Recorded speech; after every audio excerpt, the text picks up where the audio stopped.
Hello বন্ধুরা, good morning. কেমন আছো তোমরা সবাই? আশা করছি সকলেই বেশ ভালো আর সুস্থ রয়েছো, আর আমিও বেশ ভালো আছি। আজকের আরও একটি নতুন ব্লগে তোমাদের অনেক অনেক স্বাগত জানাই। আজ হলো 26শে ফেব্রুয়ারি, বারটা হলো আজকে সোমবার, আর এখন ঘড়িতে ওই সকাল 6:30 মতন বাজছে। আর আজকে ব্লগটা এখান থেকে তোমাদেরকে সাথে করে নিয়ে শুরু করতে চলেছি। ভিডিওটা স্কিপ না করে পুরোপুরি দেখার অনুরোধ করলাম। আশা করছি তোমাদের খুব ভালো লাগবে। সকাল সকাল ঘুম থেকে উঠে ঘরে দরজা জানলাগুলো খুলে দিয়ে যখন বাইরে এলাম, দেখলাম বাইরে কিন্তু বেশ সুন্দর রোদ ঝিলমিল করছে। আর তারপরে এই যে দেখো, আমার ছোট ছোট গাছগুলোতে একটুখানি জল দিয়ে দিলাম, কারণ দুদিন ধরে গাছগুলোতে কিন্তু জল দিতে পারিনি। একটু বৃষ্টি হয়েছিল বলে মাটিগুলো ভিজেই ছিল। আর এই যে দেখো, আমার নতুন এই গাছটাতে কত সুন্দর সুন্দর ফুল ফুটেছে। আসলে কি বলতো, আমরা প্রত্যেকেই না নিজে হাতে গাছ লাগানোর পরে যখন সেই গাছটাতে ফুল বা ফল ধরে, আমাদের মন কিন্তু এমনিতেই খুশি হয়ে যায়। আর সকাল সকাল উঠে যখন দেখলাম ফুলটা এত সুন্দর বড় হয়ে ফুটেছে, তখন কিন্তু আজকে আমার মনটা সকাল থেকেই বেশ খুশি। সত্যি বলতে বন্ধুরা, সকালবেলা ঘুম থেকে উঠে এইরকম রোদ ঝিলমিল করতে দেখে আমার কাজ করার এনার্জিটা বলতে পারো দ্বিগুণ হয়ে গেছে। শীতের দিনে আমরা কিন্তু এই এক চিলতে রোদের জন্যই অনেক সময় আশা করে বসে থাকি। আর এই তো শীত কিন্তু প্রায় এখন চলে যেতেই বসেছে। তারই মাঝে এই যে সুন্দর রোদের দেখা কিন্তু আজ সকালেই পেয়ে গেছি।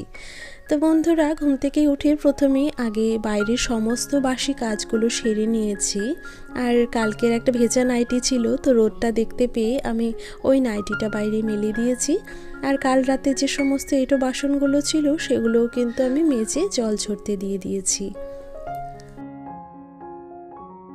সকালে সমস্ত বাসি কাজগুলো সেরে নিয়ে আমি নিজেও একটুখানি ফ্রেশ হয়ে নিয়েছি। আর তারপরে বেডরুমে এসে প্রথমে মনে করে সকালের ওষুধটা খেলাম, কারণ অনেক সময় না কাজের মধ্যে থাকতে থাকতে সকালের ওষুধটা খেতেই ভুলে যাই। তো ওষুধটা খেয়ে নিয়ে এই যে দেখো, এখন কিন্তু বাসি বিছানাটা খুব সুন্দরভাবে গুছিয়ে নেব। সকাল সকাল এই কাজটা না করলে যেন অন্য কোনো কাজ করতে ভালো লাগে না, ইচ্ছে করে না বাসি বিছানাটাকে ওভাবে রেখে তারপরে সংসারে অন্য কাজগুলো করি।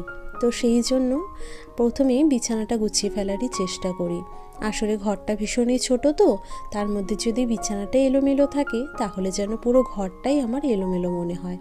আর এই যে তোমাদের সাথে কথা বলতে বলতে বিছানাটা কিন্তু গুছিয়েও নিয়েছি।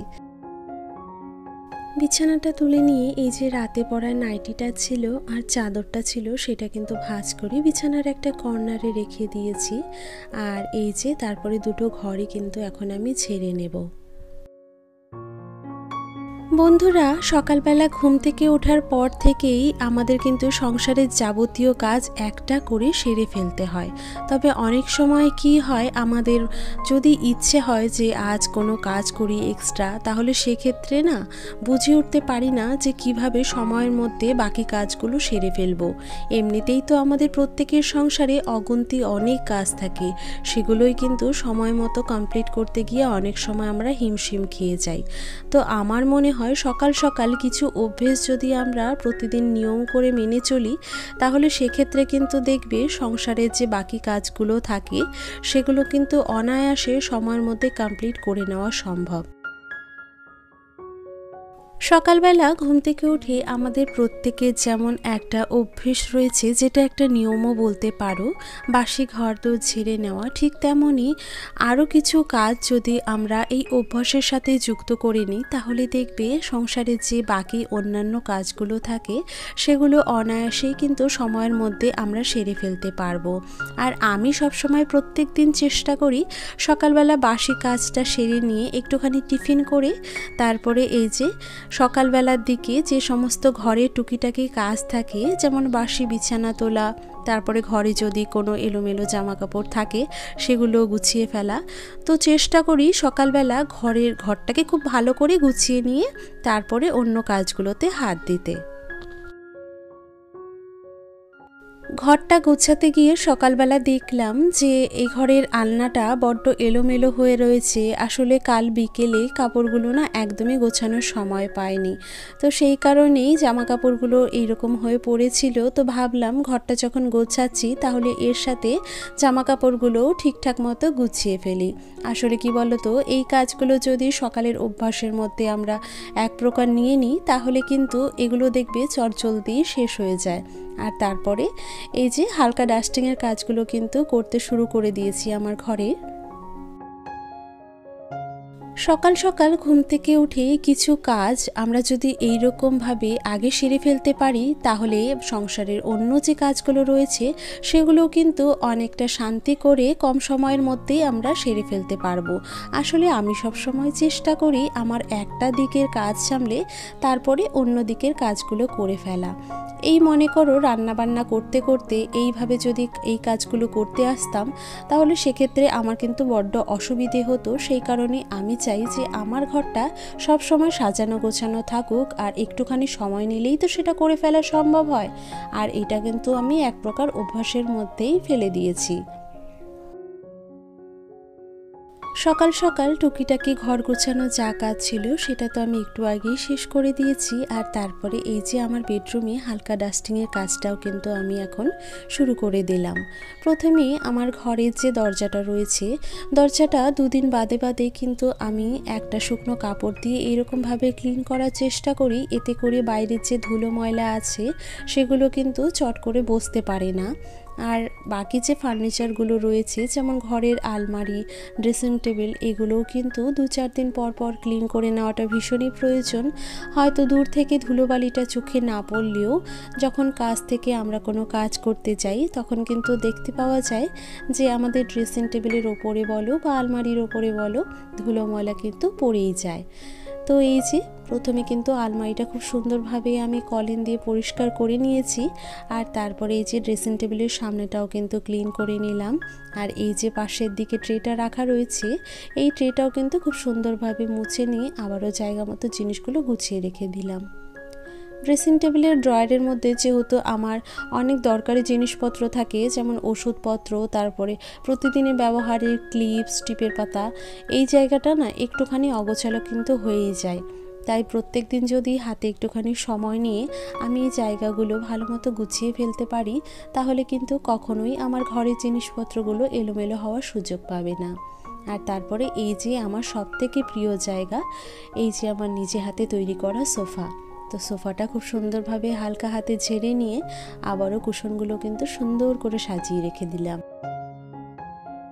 বন্ধুরা, আমি কিন্তু বরাবরই গাছ ভীষণ ভালোবাসি। আর আমি অনেক দিন ধরেই ভাবছিলাম যে আমার ঘরে একটা ইনডোর প্লান্ট রাখবো। তবে কি বলতো, এই যে ঘরে জায়গার অভাব থাকার কারণেই না সেই রকমভাবে গাছটা কোথায় রাখবো বুঝে উঠতে পারছিলাম না। তবে এই যে ডিআইওয়াই সোফাটা বানানোর পরে ভাবলাম কর্নারটা যদি একটুখানি একটা গাছ রেখে দিতে পারি তাহলে কিন্তু সেক্ষেত্রে কর্নারটা আরও বেশি দেখতে সুন্দর লাগবে। তো ওই যে মার্কেট থেকে একটা টব কিনে এনেছিলাম বড় দেখে, সেটার মধ্যেই ওই পাম গাছটা লাগিয়ে দিয়েছি। আর যেহেতু ঘরেই গাছটা রাখা হয় সেক্ষেত্রে যত্নটাও একটু বেশি করতেই হবে। টবের মধ্যে জল দেওয়ার সময় দেখা যায় যে মাটিটা অনেক সময় ছিটকে বাইরে চলে আসে বা ভেতরের দিকটায় এদিক ওদিক ছড়িয়ে ছিটিয়ে যায়।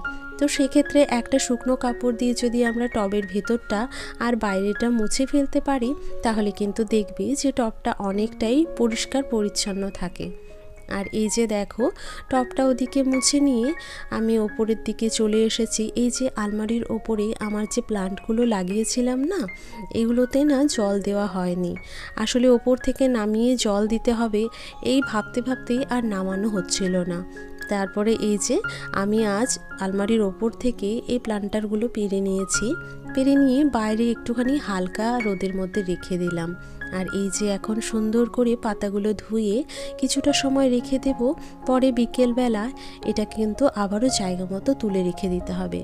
আর যেহেতু প্লান্টারগুলোর তলায় একটা করে ফুটো রেখেছি সরি, একটা করে নয়, 3টে করে ফুটো রেখেছি। তো সেই কারণে জল তো ছড়ার সম্ভাবনা রয়েইছে। আর এটা যদি আলমারির ওপরে রেখে আমি জলটা দিতাম তাহলে কিন্তু জায়গাটা ভিজে যেত আর নোংরাও হয়ে যেত, যে কারণে বাইরে আমি একটা চেয়ারের ওপরে রেখে তারপরে কিন্তু জল দিয়েছি। আর এই যে তারপরে ঘরে চলে এসে শোকেসের ওপরে রাখা টিভিটা খুব সুন্দরভাবে কলিন দিয়ে ক্লিন করে নিলাম। আর শোকেসের যে কাচটা রয়েছে সেটাও কিন্তু পরিষ্কার করে মুছে নিয়েছি।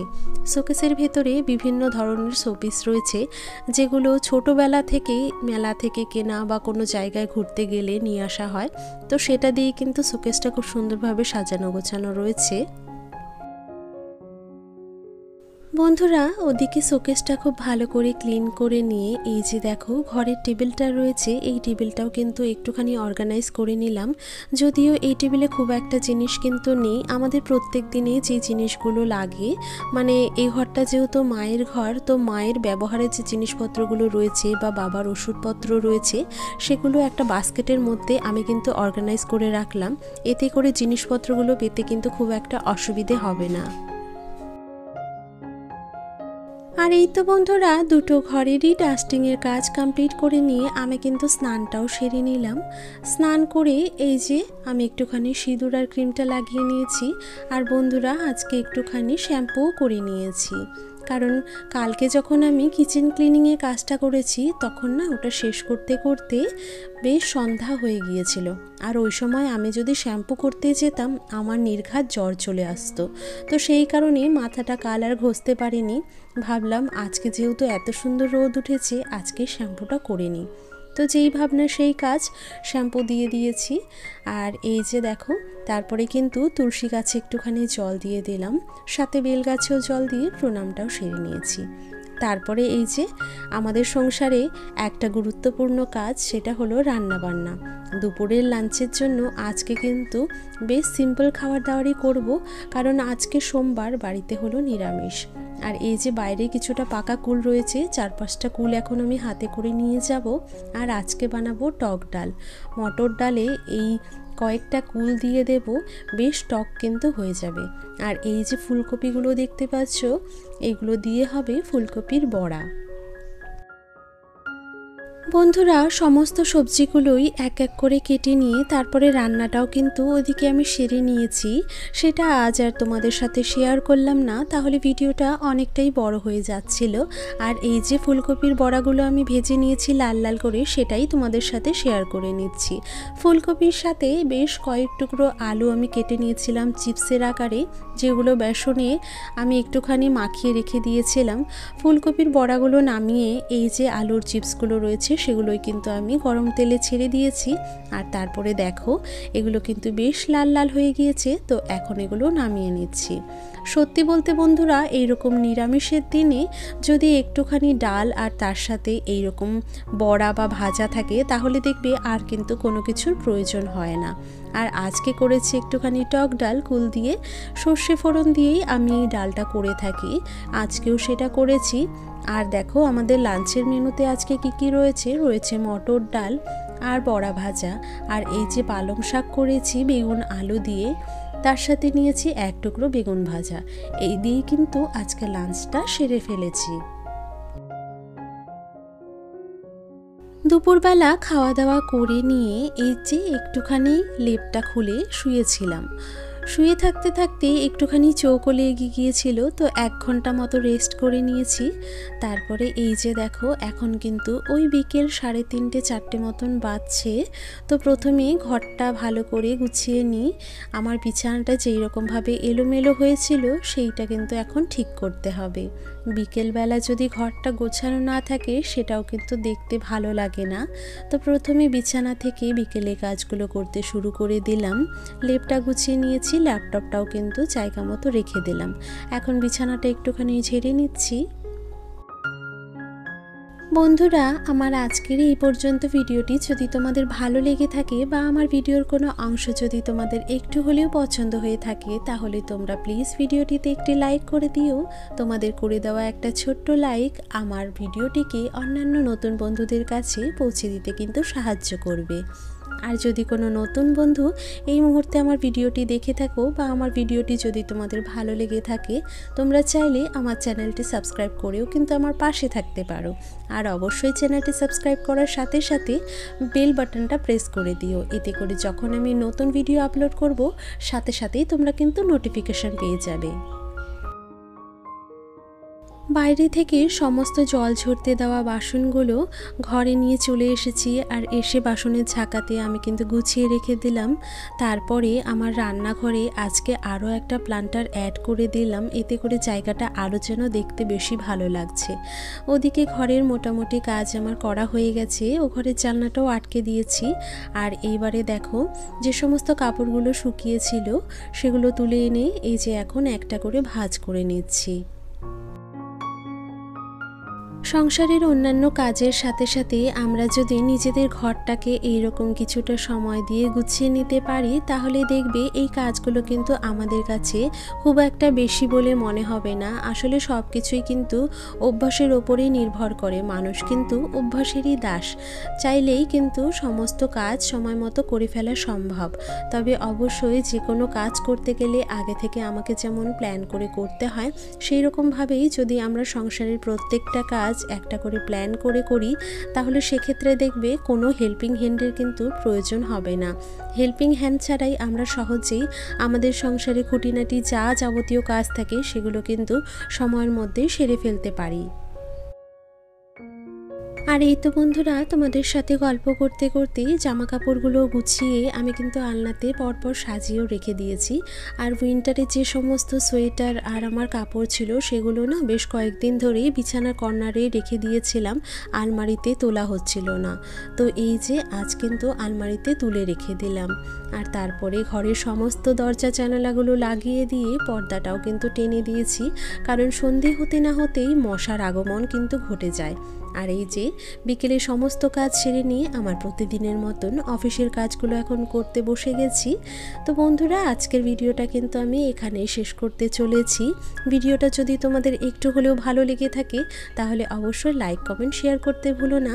দেখা হচ্ছে পরবর্তী একটা নতুন ভিডিওতে, ততদিন ভালো থেকো, সুস্থ থেকো।